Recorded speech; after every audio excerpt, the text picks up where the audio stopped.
The glass in his hand was poisoned, and I was the one who had to serve it. The thought slammed into my brain like a physical blow, freezing me in the middle of the glittering ballroom. My tray, loaded with champagne flutes that cost more than my monthly rent, suddenly weighed 1,000 pounds. Across the crowded room, Vincent Sterling, New York's most powerful financial executor, raised the crystal tumbler to his lips. My heart didn't just race, it tried to escape my chest. I had heard them. 5 minutes ago, ducking into the service corridor to catch my breath, I'd pressed myself against the cold wall as two men in tailored suits passed by, their voices a low, venomous murmur. In the boss's glass, the 40-year Macallan, he'll be dead before dessert. The transfer is done. His entire empire goes to the foundation. We control the foundation. It's ours. They'd vanished around the corner, their laughter swallowed by the din of the charity gala. I'd stood there, my waitress uniform sticking to my skin, trying to convince myself I'd misunderstood. But the cold, certain fear in my gut knew better. And now I was here, staring at the man they called the executor, the tycoon who controlled the invisible strings of half the city's wealth. He stood near the grand fireplace, a monolith of calm power in a sea of anxious social climbers.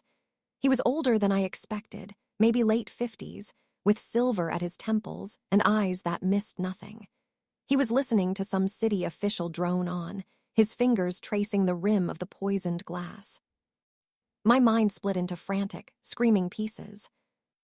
Option 1, stay silent. Serve the other drinks on my tray. Walk away. Collect my paycheck. Go home to my empty apartment and the mountain of hospital bills my father's final illness had left behind. No one would ever know I heard a thing. Option 2, scream. Cause a scene.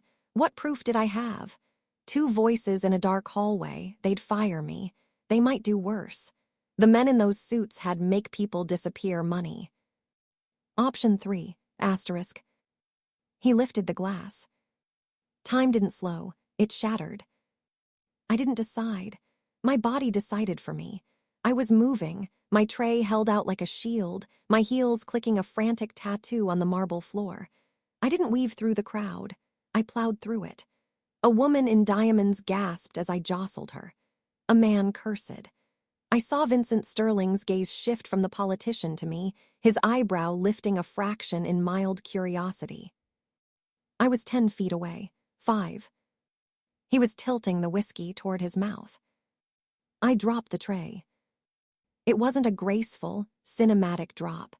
It was a catastrophic, clumsy release. A dozen glasses exploded on the floor in a symphony of shattering crystal and spraying champagne.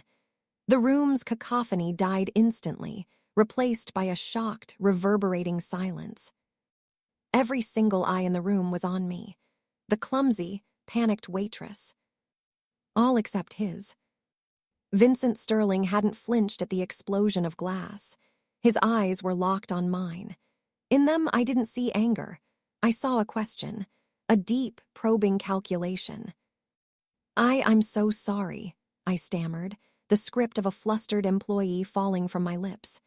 It slipped, I'm so sorry, let me.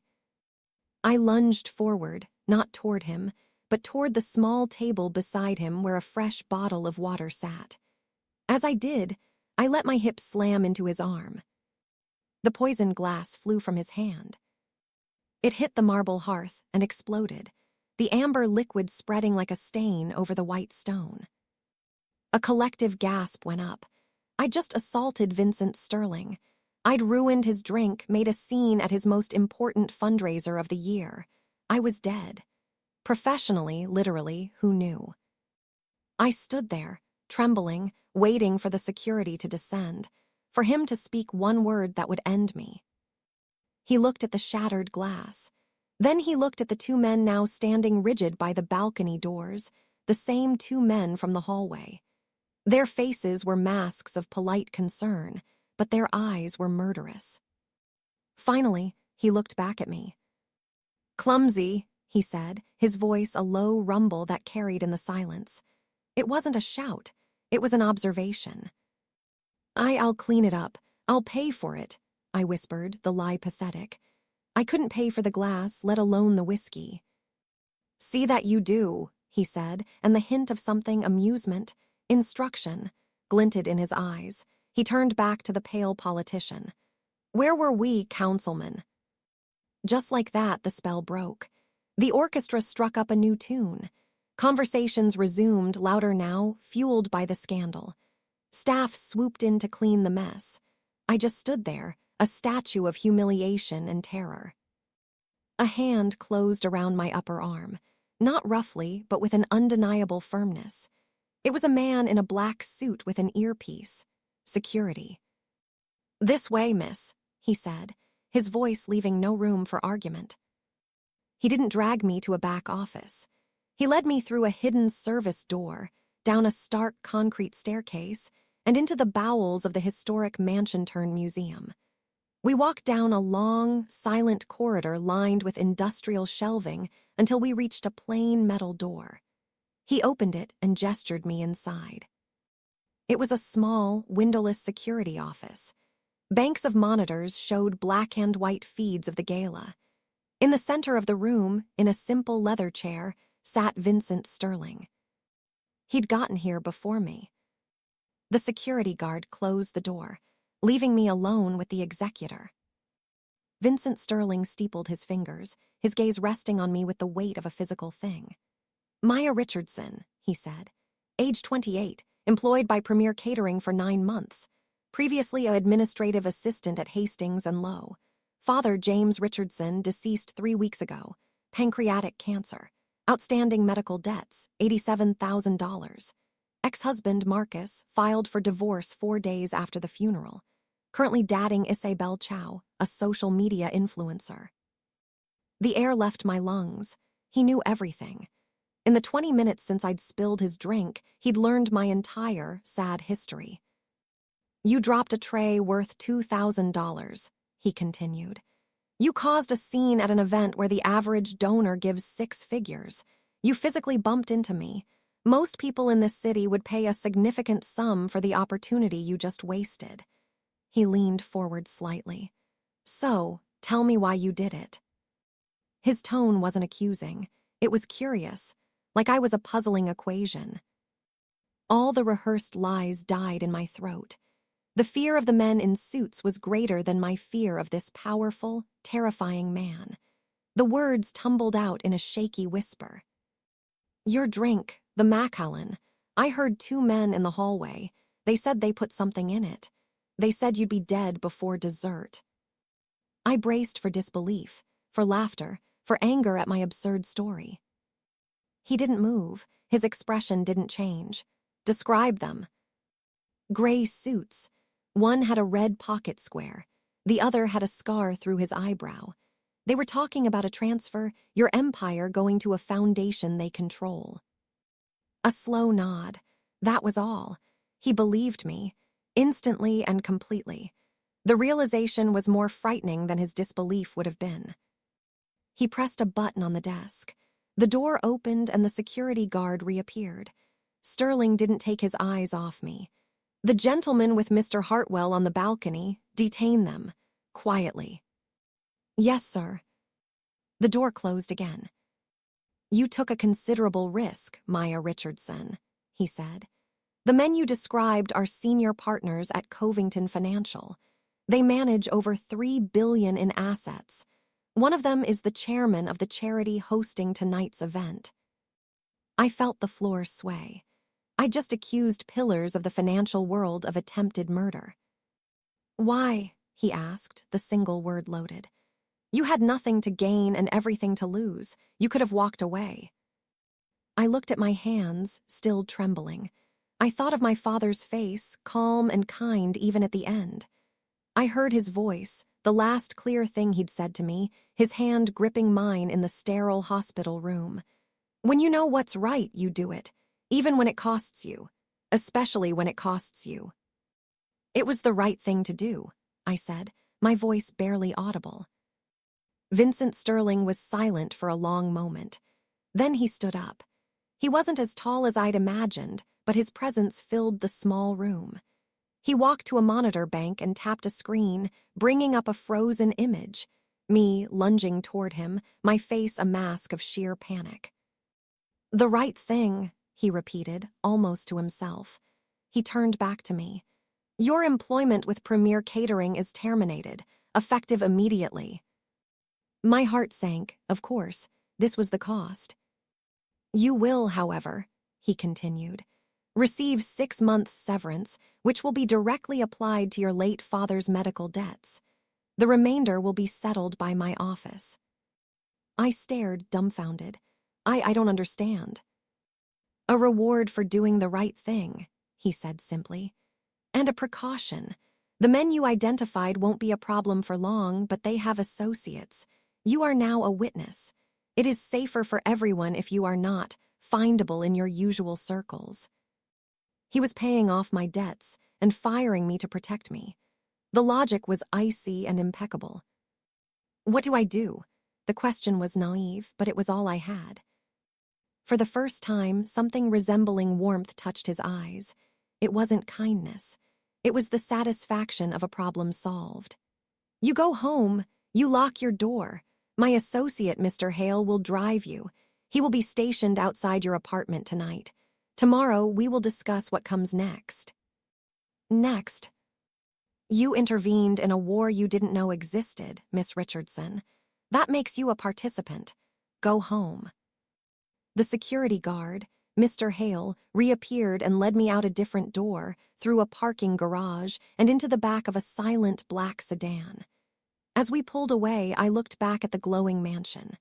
I had walked in a waitress drowning in debt and grief. I was leaving as what? A protected witness? A pawn in a billionaire's game. My father's last, cryptic words echoed in my mind, the ones he'd rasped just before the machines took over his breathing. "The key safety deposit box, First National." I'd been too grief-stricken to process it then, just another fragment of his pain medicine ramblings. Now it felt like a clue, a thread pulling me toward something. The car glided through the rain-slicked streets toward my shabby walk-up in Queens. Mr. Hale didn't speak. The silence was absolute. I replayed the night in my head, the venomous whispers, the weight of the tray, the shattering glass, the terrifying calm in Vincent Sterling's eyes. I had thought hitting rock bottom was losing my father and my husband in the same week. I was wrong. Rock bottom was a silent car ride into a darker, deeper world where billionaires fought secret wars, and a waitress's life was a currency they could spend with a nod. The car stopped. Hale got out, opened my door, and looked up at my building. "I'll be here," he said, his tone leaving no doubt. "Do not leave. Do not answer the door for anyone but me or Mr. Sterling." I nodded, numb, and walked into the familiar, dim lobby. As I climbed the stairs to my apartment, the full weight of it crashed down. I fumbled with my keys, my hands shaking so badly I could barely get the door open. Inside, the silence was oppressive. The emptiness my father and my failed marriage had left behind was now filled with a new, terrifying kind of silence. The silence of waiting. The silence before a storm I didn't understand. I went to the small drawer where I kept my father's personal effects from the hospital. I found the plain white envelope. Inside was his wedding band, his cheap watch, and a small, tarnished brass key. Attached to it was a tiny tag with a number, 1247. First National Bank didn't look like a bank. It looked like a temple built for money. The morning after the gala, I stood across the street, the small brass key burning a hole in my palm.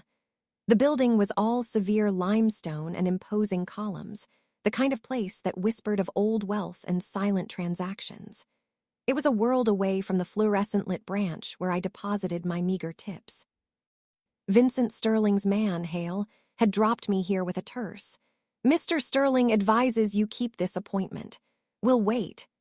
The black sedan was parked discreetly down the block, a constant reminder that my life was no longer my own. I took a shaky breath, crossed the street, and pushed through the heavy bronze doors. The lobby was a cavernous space, hushed as a library. Marble floors echoed under my worn flats. A woman in a suit that probably cost more than my car approached me, her smile polite but not warm. "Can I help you?" I need to access a safety deposit box. Number 1247. Name: Richardson, Maya Richardson. Her eyes flickered with a hint of something, recognition, before her professional mask snapped back into place. "Of course. Right this way, Miss Richardson." She didn't lead me to the main counter. She led me past it, through a reinforced door that required her key card and a retinal scan, into a private elevator that descended silently. The air grew cooler. We exited into a corridor with vaulted ceilings, lined with walls of polished steel boxes. It felt less like a bank and more like a tomb for secrets. An older man with kind eyes and immaculate gray hair stood waiting beside an open office door. He was the human version of this room, calm, timeless, unruffled. "Miss Richardson," he said, his voice a soft, steady rumble. "I'm Charles Wright. I was your father's private banker for 32 years. Please come in. We've been expecting you." Expecting me? The phrase sent a chill through me. My father had been a janitor. What did a janitor need with a private banker at First National? The office was paneled in dark wood. Charles Wright gestured to a chair in front of a massive, empty desk. He didn't sit behind it. Instead, he retrieved a long, slender metal box from a safe in the wall and placed it on the desk between us. The number 1247 was engraved on its front. There were 2 keyholes. "This box requires 2 keys to open," he explained, producing a sleek, modern key from his pocket. "You have the other." With trembling fingers, I pulled the tarnished brass key from my purse. It looked absurdly small and frail next to his. We inserted them simultaneously. The locks turned with a heavy, satisfying clunk asterisk. Charles Wright stepped back. "I'll give you privacy. Take all the time you need." He left, closing the door with a soft click. I was alone with the box. For a long moment, I just stared at it, afraid to lift the lid. What secrets had my quiet, humble father locked away in this steel tomb? Finally, I reached out and opened it.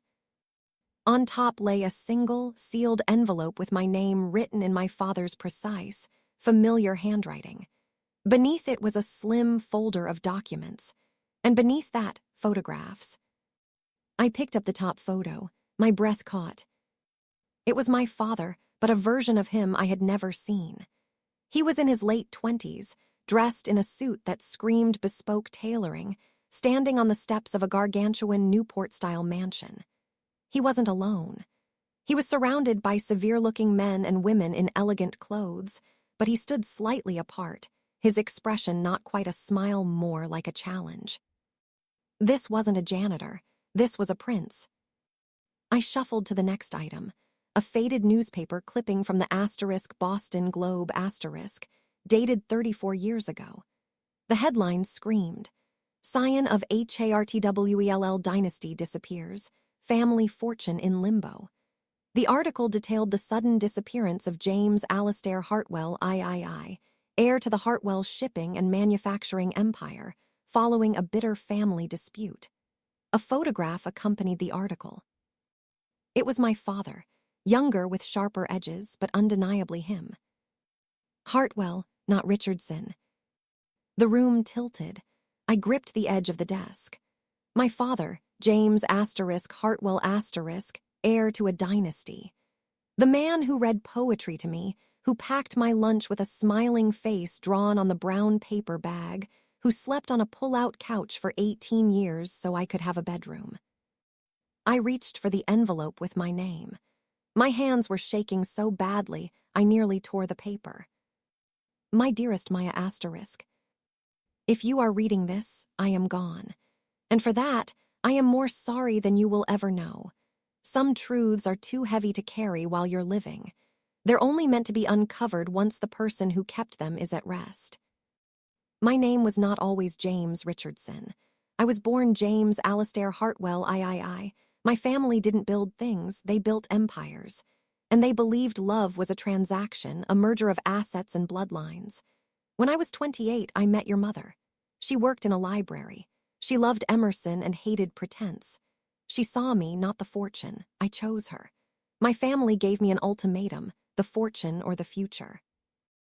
I chose the future. I walked away, but I was not a fool. In the year before I left, I worked with a man I trusted, Charles Wright, to restructure everything. I didn't abandon the wealth. I hid it. I placed it in a labyrinth of trusts and holding companies so complex, so fortified, that my family's lawyers could never follow the trail. I let them think I left with nothing but the clothes on my back. It was the performance they required. The wealth was never for me. It was always for you. I wanted you to grow up knowing the value of a dollar earned, the strength that comes from struggle, the character forged in simplicity. I needed you to become who you are without the poison of privilege. The money grew, quietly and steadily, managed by Charles. It waited for you. The attached documents establish the Richardson Irrevocable Trust. You are the sole beneficiary. Charles is the trustee. The assets are extensive, Maya. They are completely protected, from creditors, from lawsuits, from anyone who might seek to claim them through you, including a spouse. This is not a gift of money. It is a gift of choice. The choice to live on your own terms forever, to never be trapped, as I was, by the expectations of a name. You can do anything with it. Give it all away. Live quietly. Change the world. It is yours. But remember, my brilliant girl, true wealth is not what you own, but who you are when no one is watching. You learned that lesson in a small apartment with a father who cleaned floors for a living. That is your real inheritance.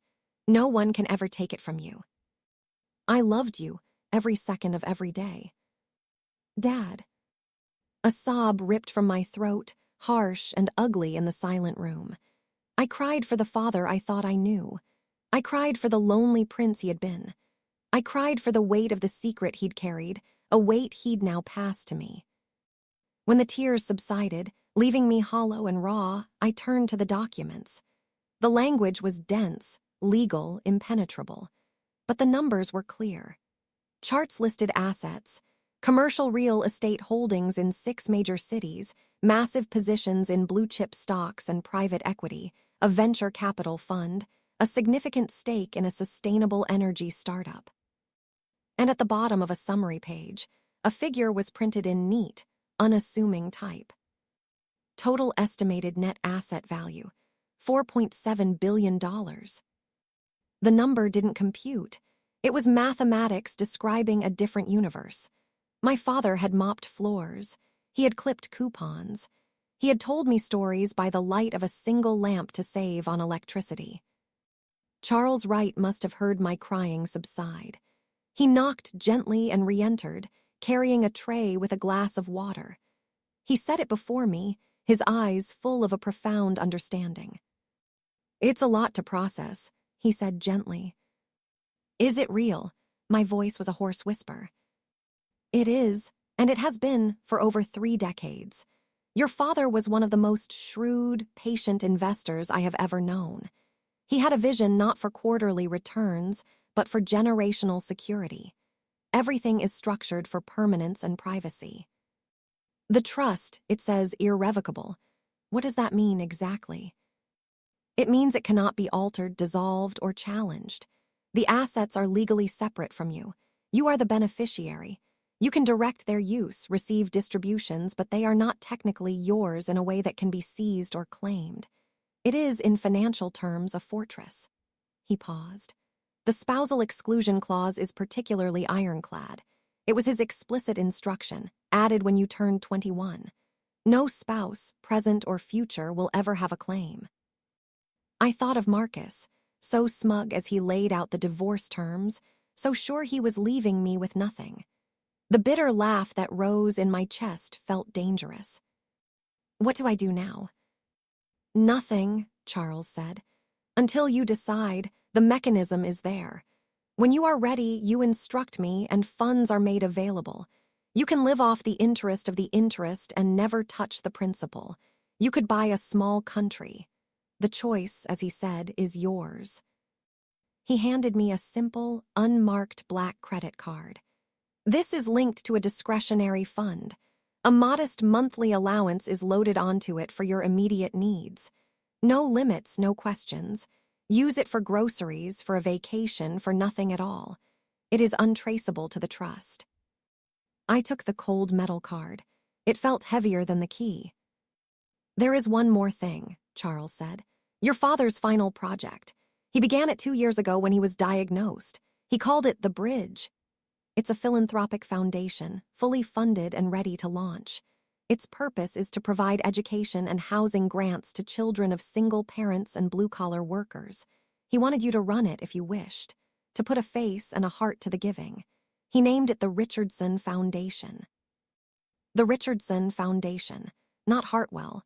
He had given me his chosen name, his true legacy.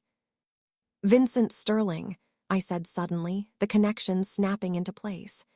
Does he know about any of this? Charles's expression became inscrutable. Mr. Sterling is aware of certain external assets under management. He is the executor of several complex estates that have tangential connections to the trust's holdings. His reputation for discretion and formidable legal protection is unmatched. Your father's instructions were clear. If you were ever in danger, or if the secret was at risk of exposure, I was to contact Vincent Sterling. He is the only external safeguard. So Vincent didn't know the full extent, but he knew enough to be the guardian at the gate. His intervention at the gala hadn't been random charity. He'd been acting on a protocol set in motion by my father. I was a protected asset in a portfolio I didn't know I owned. I left the bank an hour later, the documents and photos secured in a locked briefcase Charles provided. The black sedan was still there. Hale opened the door for me. Where to, Miss Richardson? I didn't want to go back to my empty, grieving apartment. The space felt too small for the person I was becoming. Just drive, I said. As the car slid through midtown traffic, my phone buzzed. It was a number I didn't recognize. I answered. Maya, Vincent Sterling. His voice was like gravel wrapped in velvet. I trust your meeting was enlightening. You knew. I knew enough to ensure you arrived safely. The details are between you and Charles Wright. My concern is your current safety. The 2 gentlemen from last night are in federal custody, facing charges of fraud and embezzlement. Their conspiracy, however, had tendrils. It's prudent for you to remain under a layer of protection until the situation is fully resolved. For how long? As long as necessary. In the meantime, I understand you are at a transitional point. Charles mentioned the Richardson Foundation. It requires an executive director. It is a legitimate, public-facing role that would provide a logical explanation for your changed circumstances and keep you within a protective perimeter. He was offering me a job, a cover, a life raft made of gold. You want me to run a foundation I just learned about today. I want you to consider it. Your father believed you were capable of great things. I find I trust his judgment. Come to my office tomorrow. We'll discuss the mechanics. Hale will bring you at 10. The call ended. It wasn't a request. I looked out the window at the city blurring by. Yesterday, I was a waitress. Today, I was the beneficiary of a secret billion-dollar trust and the prospective director of a major foundation, being shepherded by the most powerful fixer in Manhattan. And Marcus, my ex-husband, was probably at some trendy brunch with Isabel, telling his friends how he'd cleaned up his life and escaped his downtrodden ex-wife. A slow, steady flame ignited in the hollow space my grief had left. It wasn't anger. It was colder, more deliberate.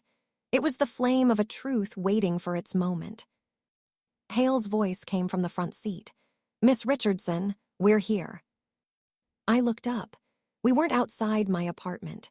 We were idling in front of a sleek, modern skyscraper in Midtown, the home of Sterling Trust and Executorship. Mr. Sterling's office, Hale clarified. He thought you might prefer to wait here tonight.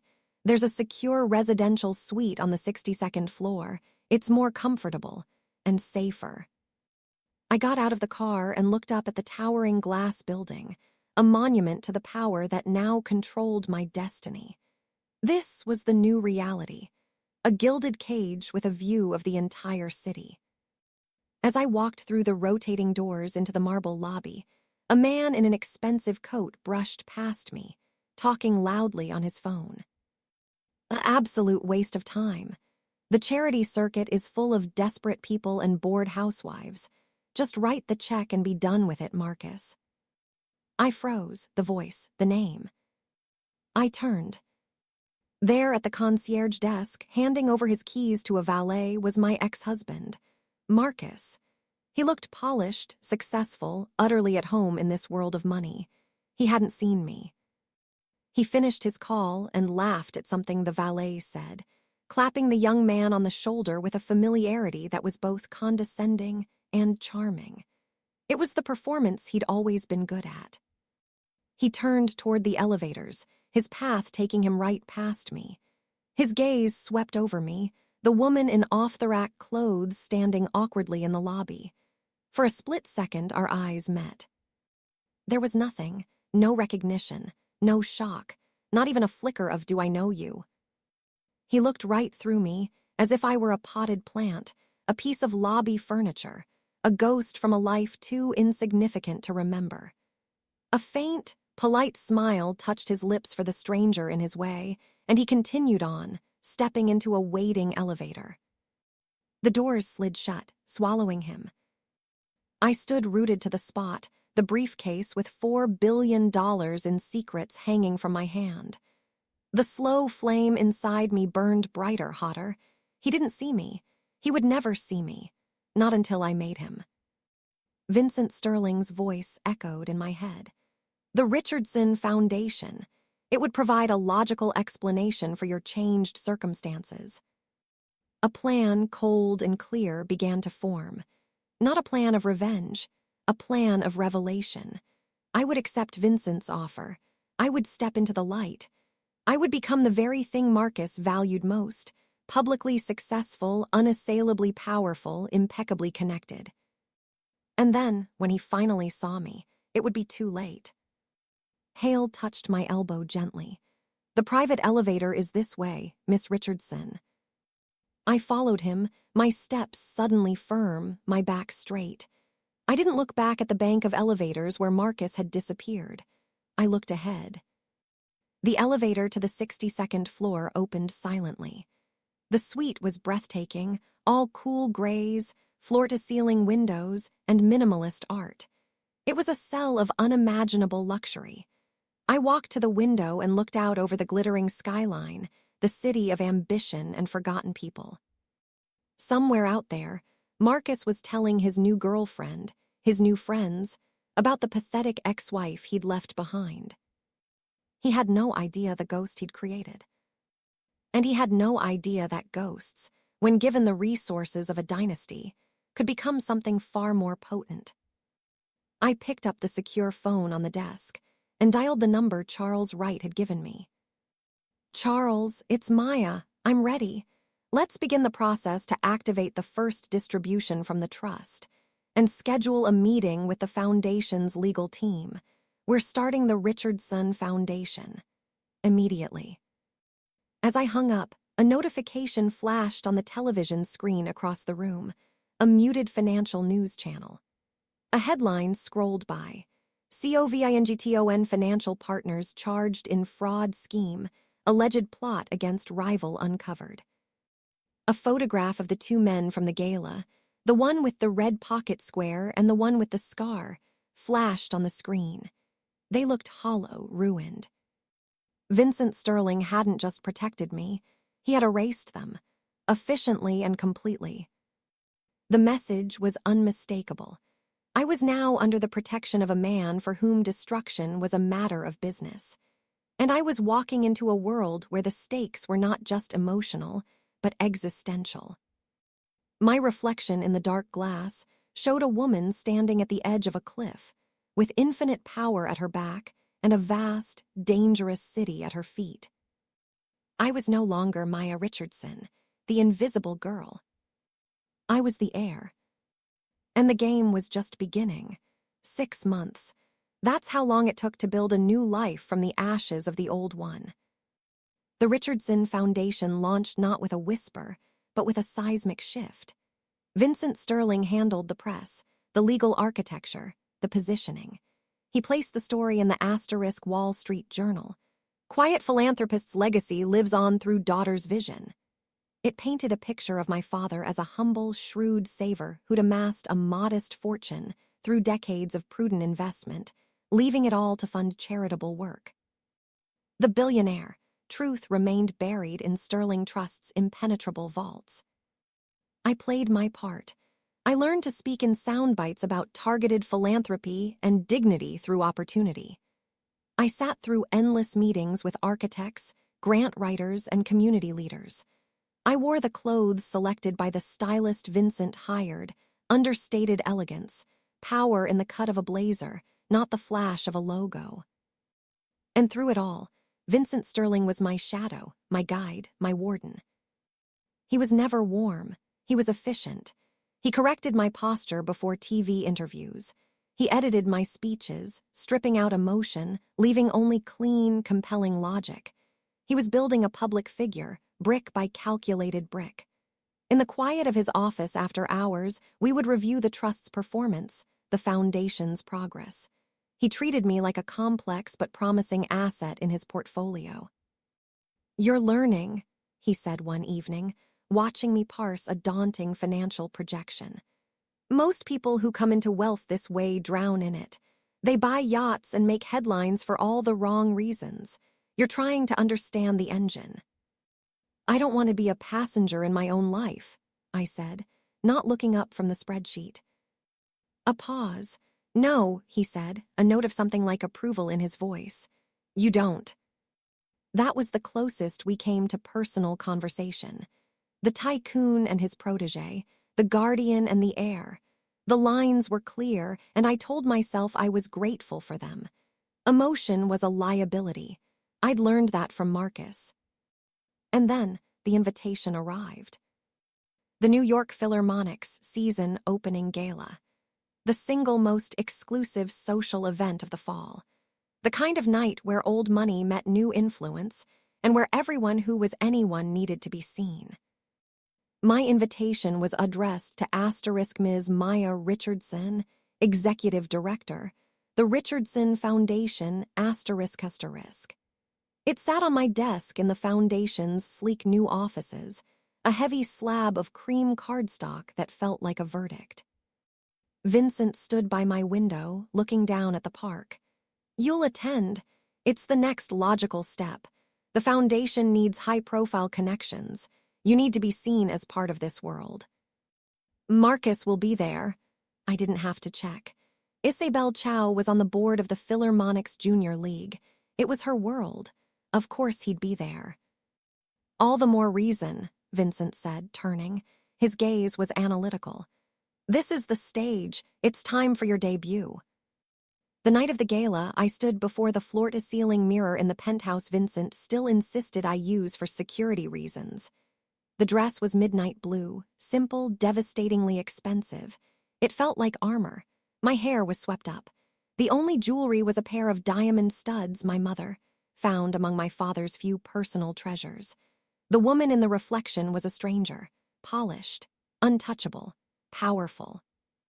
Vincent arrived to escort me himself. He took in my appearance with a slow, comprehensive glance. "Adequate," he said, which from him was high praise. He offered his arm. It was a formality, part of the performance. The gala was at the Lincoln Center, the fountain lit with colored lights, the air crisp with early autumn. Paparazzi flashes erupted as we ascended the red carpet. "Vincent, who's your date?" someone shouted. "Ms. Maya Richardson of the Richardson Foundation," he said, his voice cutting through the noise without raising it. He didn't stop. He never stopped. Inside, the scene was a whirl of crystal, silk, and the low, expensive hum of privilege. I recognized faces from magazine covers, from Bloomberg terminals. Vincent guided me through the crowd, a hand at the small of my back, introducing me with lethal efficiency. "Mayor, this is Maya Richardson. She's revolutionizing charitable capital deployment." "Senator, meet Maya Richardson. Her work on vocational training is what we've been discussing." I smiled, I shook hands, I recited my lines. And all the while, my nerves were tuned to a single frequency: finding him. I saw Isabel first, a blaze of scarlet silk, laughing too loudly at something a bored-looking oligarch said. Then, beside her, holding two champagne flutes, was Marcus. He looked the same, but softer. Success agreed with him, but it had sanded off his edges. He looked comfortable, complacent. He hadn't seen me yet. Vincent leaned close, his breath a whisper against my ear. "By the grand piano, 10 o'clock. Remember, you belong here, he does not." Then he was gone, melting into the crowd to talk with a Swiss banker, leaving me exposed in the center of the room. I took a deep breath, felt the weight of my father's legacy in my bones, and walked toward the bar. I reached it just as Marcus turned, looking for a waiter. His eyes passed over me, then snapped back. The journey on his face was a masterpiece. First, blank non-recognition. Then, a flicker of confusion, asterisk, she looks familiar. Then, dawning, disbelieving shock. His jaw went slack. The champagne flute in his hand tilted, sloshing liquid onto the pristine floor. "Maya," the word was a disbelieving exhale. "Marcus," I nodded, my tone polite, distant, the way one acknowledges a vaguely remembered acquaintance. "How are you?" Isabel noticed his distress and followed his gaze. Her perfectly sculpted eyebrows drew together. She didn't know who I was. "I'm well. You're here," he stammered, his eyes raking over my dress, my hair, the aura of unshakable belonging I projected. "For the foundation," I said smoothly, accepting a glass of sparkling water from the bartender. "The Richardson Foundation. We're one of the evening's patrons." The Richardson, the name connected in his mind. The recent articles, the buzz, his face paled. "That's you." "It was my father's legacy. I'm just the steward." I took a sip of water. "I heard you married. Congratulations." Isabel's eyes narrowed. The penny dropped. Her gaze turned icy, then calculating. She looked from Marcus's horrified face to my calm one, reassessing the threat level. "What is this, Maya?" Marcus hissed, stepping closer, forgetting Isabel. "Some kind of act. Who are you here with?" "I came with Vincent Sterling," I said, letting the name land like a grenade. Marcus actually took a half step back.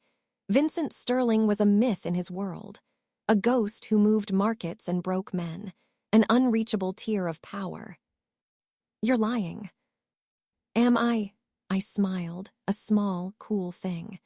"Why would I lie, Marcus? You made it perfectly clear my life was of no further interest to you." He flinched. The public setting, the eyes starting to drift toward our tense little circle, trapped him. He couldn't yell. He couldn't demand. He could only stand there, realizing that the narrative he'd built, the one where he'd upgraded, moved on to bigger and better things, was crumbling around him. "You never said," he whispered. "You never asked." I held his gaze until he looked away. "Enjoy the performance." I turned and walked away, leaving him standing there, humiliated and bewildered. The victory was cold, ash in my mouth. I'd wanted him to see me, and he had. But the look in his eyes wasn't regret. It was a kind of furious, confused greed. He didn't see the person he'd wronged. He saw an opportunity he'd missed. Vincent materialized at my side as the lights dimmed for the performance. "Adequately done," he murmured. "You didn't gloat. You stated facts. That's more powerful." We took our seats in the Sterling box. I stared at the stage, not seeing the musicians, feeling hollow. The confrontation was over. I'd won. So why did I feel so empty? At the intermission, Vincent was pulled into a deep conversation with the museum director. I slipped away to the terrace for air. The night was cool. I leaned against the balustrade, looking down at the glowing fountain, trying to find the feeling I thought I'd have. Quite the transformation. The voice came from behind me, smooth, familiar in the worst way. I turned. It was one of them, the man with the scar through his eyebrow, Adrian Cox. He was out on bail, his world in ruins, his suit hanging a little looser on his frame. The venom in his eyes was undimmed. "You," I breathed, my blood running cold. "Me." He took a step closer. The terrace was deserted. "The little waitress who cost me everything. I wondered where you'd scuttled off to. I should have known Sterling would scoop you up. He always did have a taste for strays he could use." "Stay away from me." "Or what, you'll call your guard dog?" He smirked. "Sterling thinks he's won. He thinks putting me in legal jeopardy is the end. But you see, Maya, you're the loose thread. You're the witness. And Sterling's protection, it has limits, especially when his own interests are at stake." "What do you want?" "I want you to understand the game you're in." His voice dropped to a menacing whisper. "Your father wasn't just a rich man hiding from his family. James Hartwell was running from partners, too, from deals that went sideways, secrets that could bury empires. Sterling knows some of it. He's using the trust, using you to consolidate control over assets he's wanted for years. You're not a beneficiary, you're a key. And when he has everything unlocked, what need does he have for the key?" He was lying. He had to be. A desperate man's poison. "My father trusted Vincent Sterling." "Your father was a scared man who made a deal with the devil for protection. Ask Sterling about the Monaco Accord. Ask him what really happened to the Hartwell shares in transoceanic shipping. See how he answers." He leaned in, the smell of expensive cologne and desperation washing over me. "You think you're building a foundation. You're building a cage, and he holds the lock." He straightened up, his smile ghastly. "Enjoy the second act, Miss Richardson. It's going to be a tragedy." He walked away, leaving me trembling on the terrace. The hollow feeling was gone, replaced by a sick, swirling dread. Were they lies, strategic poison from a ruined man, or was the flicker of truth what made them hurt? Vincent found me there minutes later. "You're pale. What happened?" I looked up at him, this man who had reshaped my life, who held all the strings. The guardian, the executor, the tycoon. Adrian Cox was here. He spoke to me. Every muscle in Vincent's face tightened.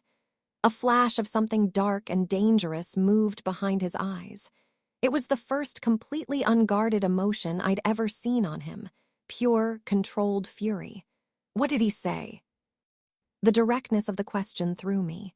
He said you were using me, that my father's trust is part of some older battle." He mentioned the Monaco Accord, transoceanic shipping. Vincent went very still. The silence between us was charged, like the air before a lightning strike. The charming, philanthropic facade of the evening was gone. We were back in that security office, in a world of threats and consequences. "Cox is a desperate liar trying to salvage his sinking ship," Vincent said, but his voice was too flat, too careful. "Is he?" The question left my lips before I could stop it. "You've never told me how you knew my father, really knew him. Charles Wright said you were the external safeguard. What does that mean? What did my father need safeguarding from that required you?" He stared at me, and I saw the calculation return. Weighing how much to tell, weighing my trust.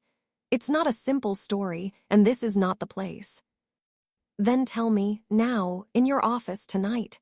I was shaking, but my voice was steady. "I'm done being a passenger, Vincent. I'm done being a key. I need to know whose war I'm in." He held my gaze for a long moment, then gave a single, sharp nod. "After the gala, we'll talk." The second half of the performance was a blur. The confrontation with Marcus felt trivial, childish. I'd been playing a game of social one-upmanship, while a deeper, darker game swirled around me. Vincent's town car was silent on the way downtown. He didn't speak. He stared out his window, his profile etched in the city's passing lights. In his office, high above the sleeping city, he poured 2 glasses of whiskey, handed one to me, and finally began to speak. "Your father didn't just leave his family," Vincent said, his voice low. "He stole from them, not money, something they valued more, control. The Hartwell Group was a front for smuggling, arms-dealing, political corruption on 3 continents. Your grandfather, James Hartwell III, was a monster in a Savile Row suit. Your father was the designated heir. When he discovered the full extent of it, when they ordered him to sanction an action that would have killed hundreds of civilians, he refused." He took a drink. "They threatened your mother. They threatened the child they assumed they would one day force him to have. So he did what brilliant, desperate men do. He didn't run. He sabotaged. Over 2 years, he siphoned off the legitimate assets, the shipping lines, the manufacturing plants, the real estate, and walled them away in the trust. He left the rotten core for them. Then he disappeared, and he took the keys to the kingdom with him." "The Monaco Accord," I whispered, "was the meeting where he transferred the final, controlling shares of Transoceanic, the crown jewel, into a blind trust. I was there. I was the lawyer for the other side, the legitimate European partners who wanted out of the Hartwell nightmare. Your father brokered the deal. He gave them their freedom, and in return, they helped him vanish. I was impressed, and I was hired." "Hired?" "He hired me, Maya, right there. He said, 'I'm about to become a ghost. The fortune I'm protecting is for my future child. When that child is born, I want you to be the external executor. If the past ever comes knocking, you stop it, at any cost.'" Vincent met my eyes. "The any cost is the part Cox was referring to. I have, over the years, taken actions to ensure the Hartwell cancer did not spread to you. Some of those actions were legally ambiguous." My mind reeled. My father wasn't just a runaway heir. He was a whistleblower, a thief of his own inheritance. A man who'd burned his world down to build a safe one for me. "And now, Cox said you wanted the assets for yourself." A faint, tired smile touched Vincent's lips. "The trust structure is flawless. I can't touch it, nor would I a man's final wish to protect his child. It's one of the few things I've never commodified. My interest is in keeping my word, and in ensuring that the foundation you're building does what your father intended, uses that fortune to clean up the messes empires like his families leave behind." He sounded sincere. He looked sincere. But Adrian Cox's venom had done its work. It had planted the seed of doubt. "Why didn't you tell me this from the beginning? Would you have believed me, or would it have felt like a fairy tale designed to control you?" He set his glass down. "I told you the parts you needed to know to be safe. The rest, I hoped you never need to know." I wanted to believe him. I desperately wanted the Guardian to be real. But the doubt was a worm burrowing deep. "I need time," I said, standing. "I need to think, away from here, away from the penthouse, the security, the everything." He didn't try to stop me. He just looked at me, and for a second I saw not the tycoon, but a man who was, for the first time, unsure of his calculus. "Where will you go?" "Somewhere no one will think to look for Maya Richardson." I left his office. I didn't go to the penthouse. I went to the only place that still felt real. I took a cab to Queens, to my old, shabby apartment building. My key still worked. The landlord hadn't re-rented it. Vincent had quietly bought the building. It was empty, dusty, hauntingly familiar. I sat on the floor in the middle of the living room in the dark and hugged my knees. The heir to a fortune, hiding in a $1,200 a month apartment. The choice was clear, and it was terrible. Trust Vincent, believe in the Guardian, and continue down a path where my every move was orchestrated. Or walk away, take the terrifying, lonely power of the trust into my own hands, and face the wolves, both the known ones like Cox and the hidden ones from my father's past, alone. My phone buzzed. A notification. A gossip site headline. "Mystery heiress stuns at Philharmonic Gala, leaves ex-hubby Marcus speechless." Attached was a photo of me walking away from Marcus, my expression cool, his shell-shocked. The narrative was writing itself. The Cinderella story, the revenge fantasy. But the real story was here, in the dark. A story of hidden wars, poisoned legacies, and a guardian who might be a savior or the most dangerous player of all. I made my decision as the first gray light of dawn touched the dirty window. I couldn't do it alone, but I couldn't remain a puppet. I had to find a way to fight my own battles, with my own power, on my own terms, even if it meant fighting the man who'd pulled me from the fire. I stood up, dusted off my impossibly expensive dress, and pulled out the unmarked black credit card. It was time to stop being a key. It was time to become a lockpick. And the first lock to pick was Vincent Sterling's vault of secrets. 2 weeks after the gala, I walked into the offices of Sterling Trust and executorship for what I knew might be the last time. I didn't go to the penthouse. I'd checked into a quiet boutique hotel under a false name, paying with the untraceable black card. I'd spent 14 days in a state of suspended animation, thinking, planning, and hearing. I didn't go to Charles Wright.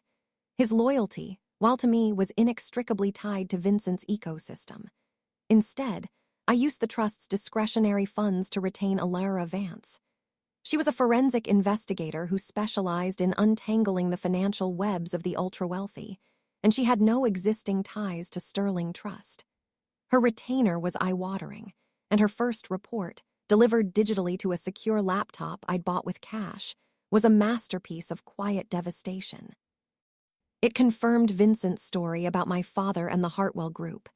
It went further, detailing the shell companies, the asset transfers, the Monaco Accord. But on the last page, it raised a single, chilling question. Analysis indicates a pattern of consolidated control over the non-trust Hartwell residual assets (est. $900 million since the death of James Richardson. These assets, while legally separate from the Richardson Trust, originated from the same source. Control has been systematically transferred, via a series of complex debt instruments and forced sales, to a Delaware LLC whose sole signatory is V. Sterling. This consolidation appears legally sound, but ethically coincidental with the beneficiary's emergence into public life. Vincent hadn't lied.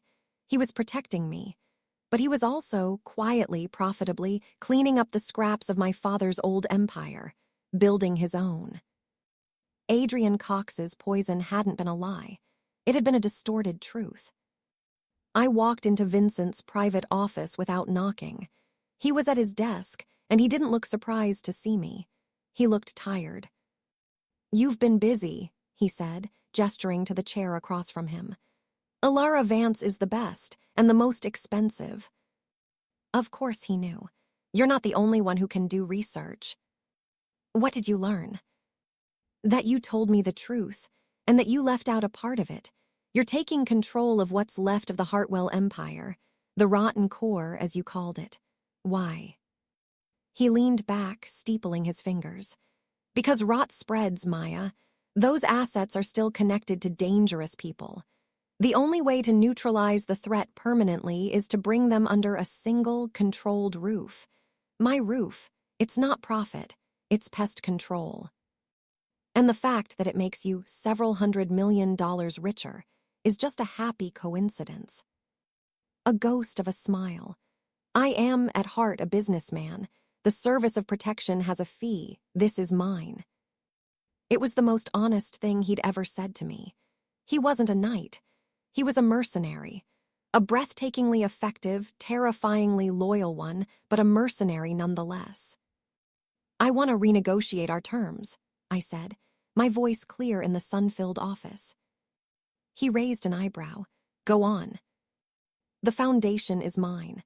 I run it, my vision, my team. You are a silent advisor if and when I ask." "Agreed." "The trust's security remains with you and Charles, but I want a full, unredacted briefing on all active and potential threats. No more protecting me from the truth. I need to know what I'm facing." He considered this, then nodded. That is prudent, agreed. And the Hartwell residual assets you're consolidating. I took a breath. I want them. His expression didn't change, but the air in the room grew colder.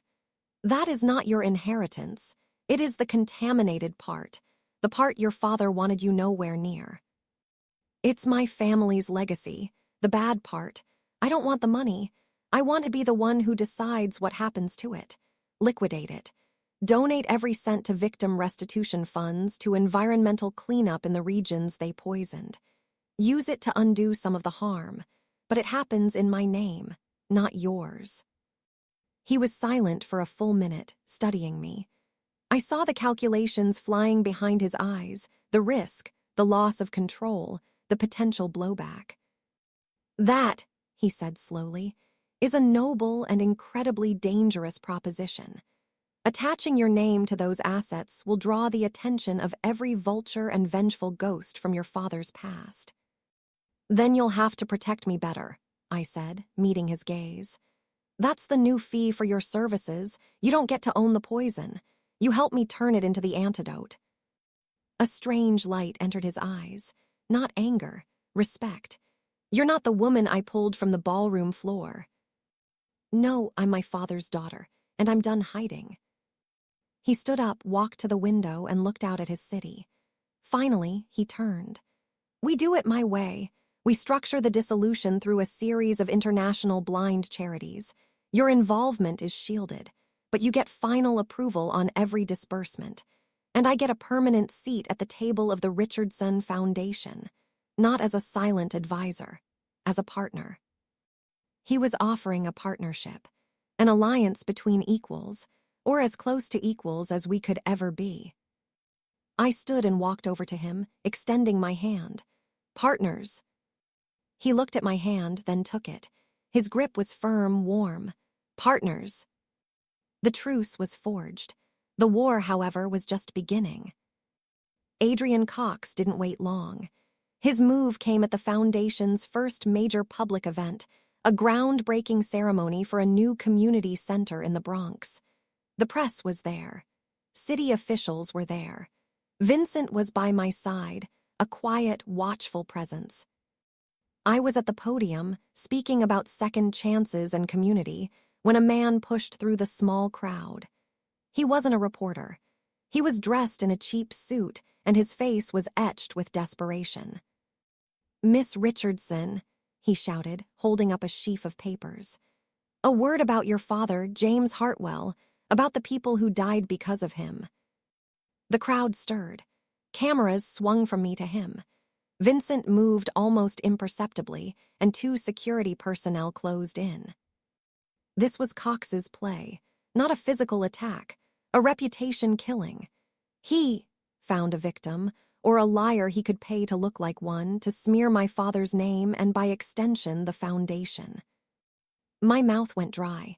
This was the public poison I'd feared. Before security could reach him, I spoke into the microphone, my voice amplified across the lot. It's all right. Let him speak. Vincent shot me a warning look.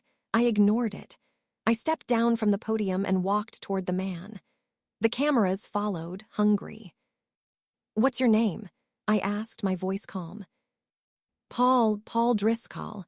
He thrust the papers at me. Photographs of a polluted river, a clinic in a poor country. Your father's company dumped toxic waste for years. My brother died of cancer. Your foundation is blood money. I took the papers. I looked at the photos. The pain in the man's eyes was real, even if his facts were aimed at the wrong target. I turned to the cameras, to the gathered crowd.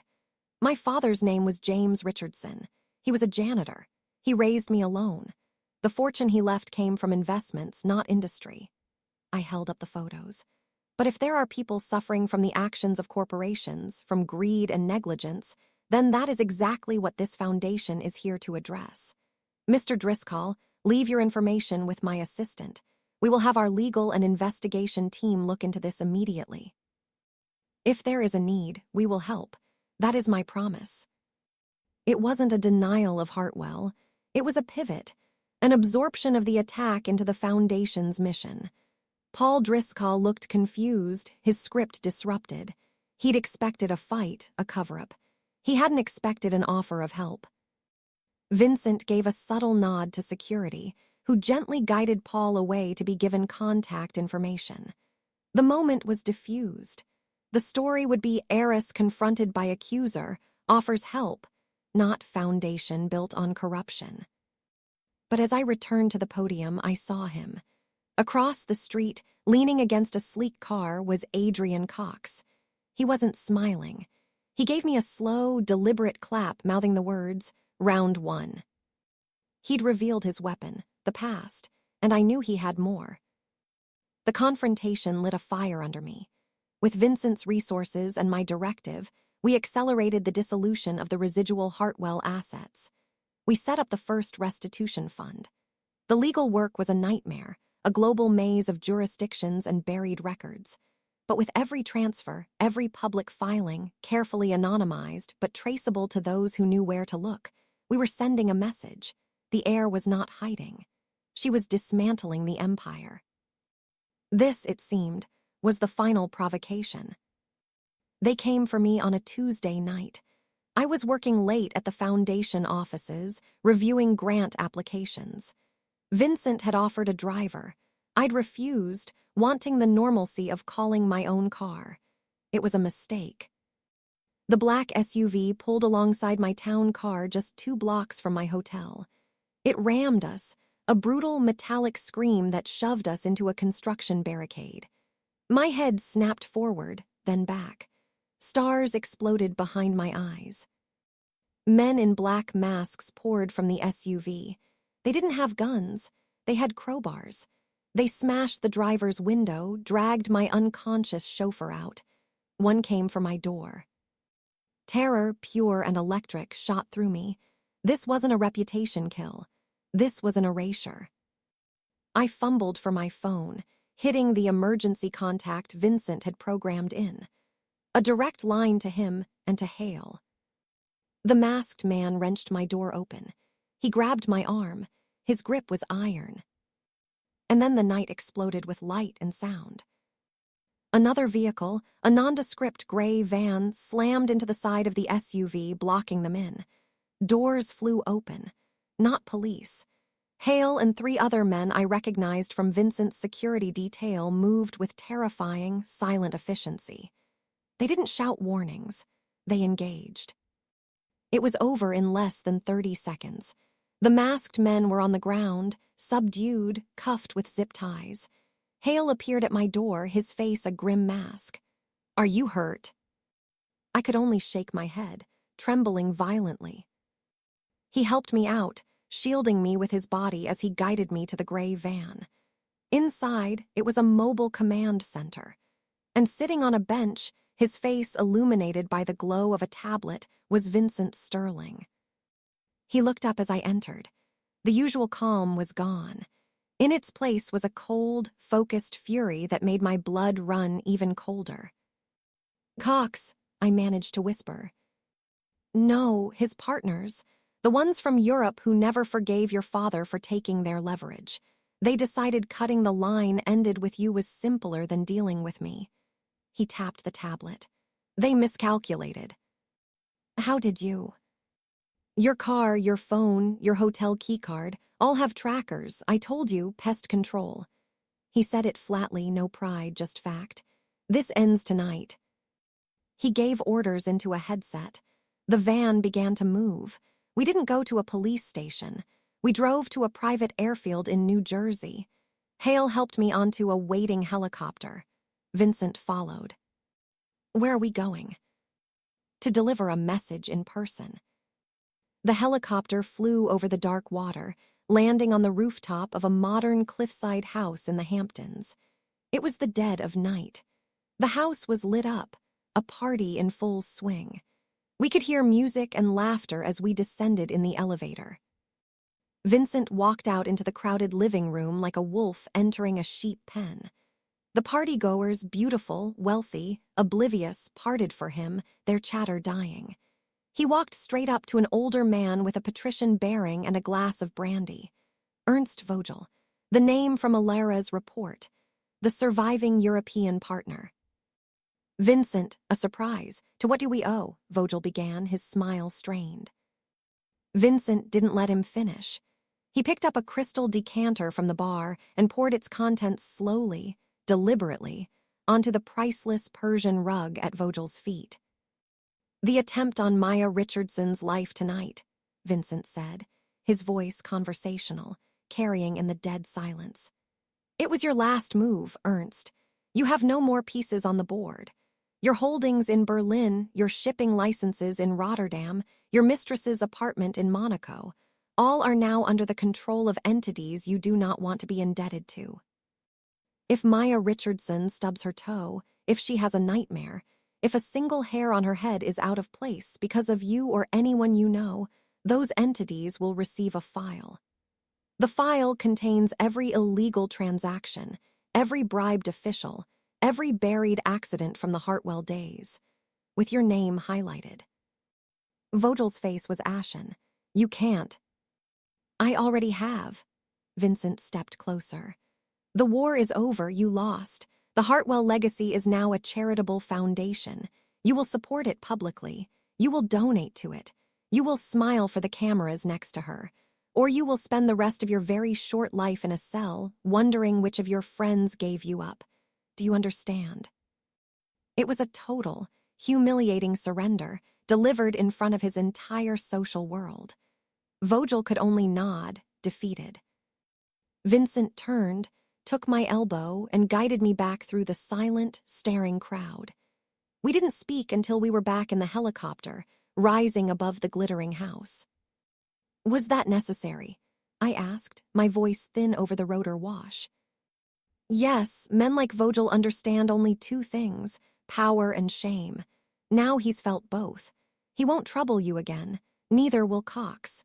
He was picked up an hour ago on new charges. He'll be negotiating from a federal prison for the next 20 years. The Guardian had done his job, with brutal final efficiency. 1 year later. The Richardson Foundation's first annual report was a volume of quiet victories. 3 community centers open, 217 full-ride scholarships awarded, a pilot program for single-parent housing that was being adopted by 2 other cities. I stood at the window of my new apartment, a spacious, light-filled loft I'd bought myself, with no security details stationed outside. The threats had faded into rumor, then into nothing. Vincent's message had been received. The doorbell rang. It was Vincent. He held a bottle of wine and a folder. A housewarming gift, he said, handing me the wine. And the final report. He nodded to the folder. Inside were the closing documents for the last of the residual Hartwell assets. The dissolution was complete. Over $800 million had been distributed, anonymously, to causes around the world. The poison had been transformed. It's done, I said, a wave of profound relief washing over me. It is. He walked to the window, looking out at my view, which was different from his. You've built something remarkable, Maya. Your father would be. Proud, I offered. Vincent smiled, a rare, genuine expression. Terrified, and yes, immensely proud. We opened the wine and sat. The partnership had settled into a rhythm of mutual respect. He advised, I decided. We argued sometimes. We agreed more often.